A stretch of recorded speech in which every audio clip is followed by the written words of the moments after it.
يا سمو الزين يا فارق بن الحسان، ارحبي في عرس بنتك وزيد الحفل نور.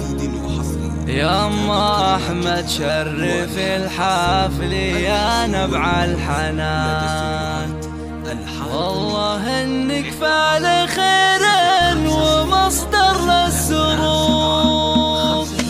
يا سمو الزين يا فارق بن الحسان، ارحبي في عرس بنتك وزيد الحفل نور. يا ام احمد شرف الحفل يا نبع الحنان، والله انك فعل خير ومصدر للسرور. انت يا ام احمد لك بيننا احلى مكان، لك نزف احلى التهاني من احساس وشعور. يوم فرحة بنتك النادي رفيق اللآن، اخر العنقود نبض الغلا كله بدور. العروس اللي لها في الخلايق خير شان، من حالات اوصافها كأنها بقت زهور. بنت راعى الطيب والخير والخزعة شنان، كاسب المعروف والجود زكاة. والنعم باخوانها هم لها ذخر وامان، هذا احمد والمكارم على اخلاقه تدور. في شهامة عبد الله صعب تشرحها لسان، وفيصل اللي في المواقف ما منه قصور. واشهد ان سعود بالمرجله كسب رهان، في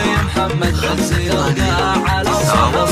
وفي بدر نبع الغلا يفتخر عذب البيان، هم جميعا نابتين تفتخر فيهم بدور. واخوات اللي يفوقون بالزين الحسان، في جميله كلها بالمحاسن بنتهم. هذه مستوره لها طيب يوقف بامتنان، حصها اللي دايم تمد بالود الجسور. وفي نجود وقربها مثل روضة الجنان، شاركوا في حفلة الغالية بدر البدور. من سلالة الكرم والمعالي الزنان، ومجد زهرا دايما مفخرة كل العصور. من سلالة الكرم والمعالي الزنان، مجد زهرا دايما مفخرة كل العصور.